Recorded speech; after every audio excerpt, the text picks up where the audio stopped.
उत्पत्ति ग्रंथ अध्याय 18। इब्राहिम मामरे के बलूत के पास दिन तेज गर्मी के समय अपने तंबू के द्वार पर बैठा हुआ था कि प्रभु उसको दिखाई दिया। इब्राहिम ने आंख उठाकर देखा कि 3 पुरुष उसके सामने खड़े हैं। उन्हें देखते ही वह तंबू के द्वार से उनसे मिलने के लिए दौड़ा और दंडवत कर बोला, प्रभु, यदि मुझ पर आपकी कृपा हो तो अपने सेवक के सामने से यूं ही ना चले जाए। आप आज्ञा दे तो मैं पानी मंगवाता हूं, आप पैर धोकर वृक्ष के नीचे विश्राम करें। इतने में मैं रोटी लाऊंगा। आप जलपान करने के बाद ही आगे बढ़े। आप तो इसलिए अपने सेवक के यहां आए हैं। उन्होंने उत्तर दिया, तुम जैसा कहते हो वैसा ही करो। इब्राहिम ने तंबू के भीतर दौड़कर सारा से कहा, जल्दी से 3 पसेरी मैदा गूंदकर फुलके तैयार करो।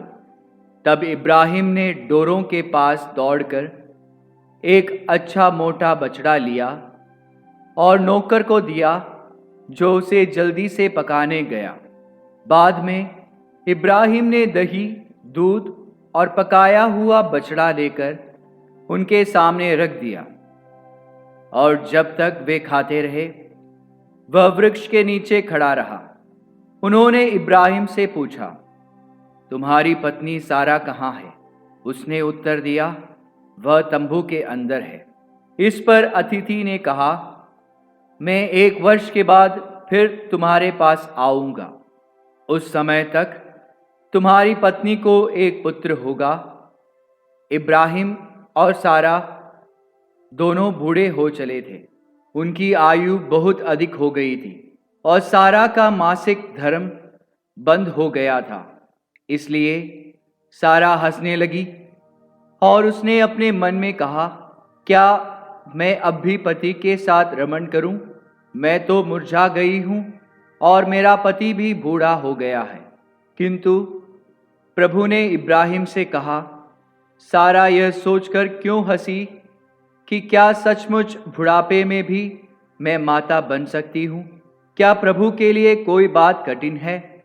मैं अगले वर्ष इसी समय तुम्हारे यहाँ फिर आऊँगा और तब सारा को एक पुत्र होगा।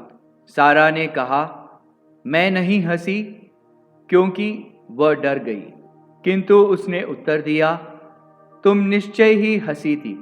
वे लोग वहां से सोदोम की ओर चल पड़े। इब्राहिम उन्हें विदा करने के लिए उनके साथ हो लिया।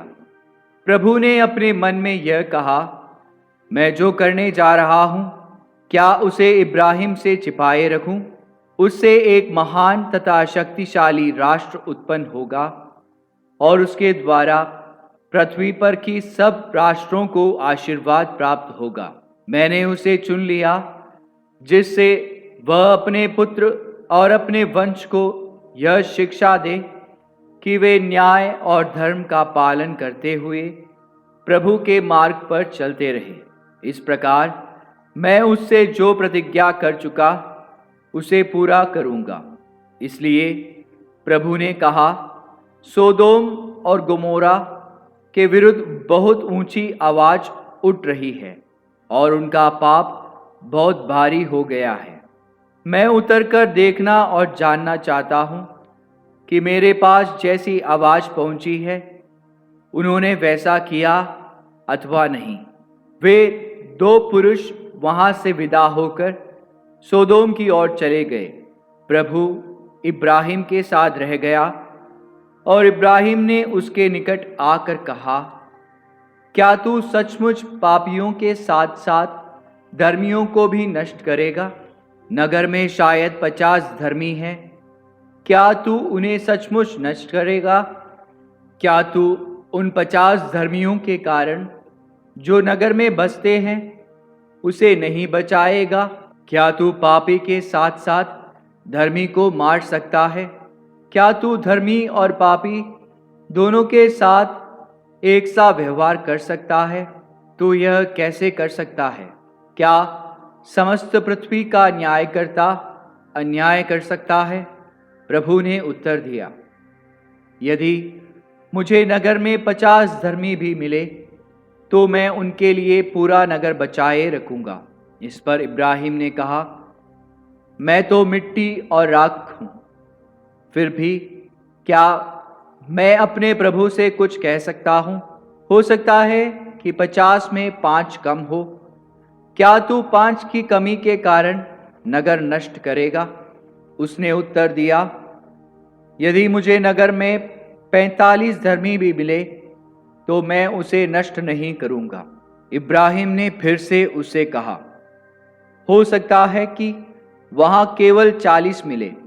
प्रभु ने उत्तर दिया, 40 के लिए मैं उसे नष्ट नहीं करूंगा। तब इब्राहिम ने कहा, मेरा प्रभु क्रोध ना करे और मुझे बोलने दे, हो सकता है कि वहां केवल 30 मिले। उसने उत्तर दिया, यदि मुझे वहां 30 भी मिले तो मैं उसे नष्ट नहीं करूंगा। इब्राहिम ने कहा, तू मेरी दृष्टता क्षमा कर, हो सकता है कि केवल 20 मिले। और उसने उत्तर दिया, 20 के लिए मैं उसे नष्ट नहीं करूंगा। इब्राहिम ने कहा, मेरा प्रभु बुरा ना माने तो मैं एक बार और निवेदन करूंगा, हो सकता है कि केवल 10 मिले। और उसने उत्तर दिया, 10 के लिए भी मैं उसे नष्ट नहीं करूंगा। इब्राहिम के साथ बातचीत करने के बाद प्रभु चला गया और इब्राहिम अपने यहाँ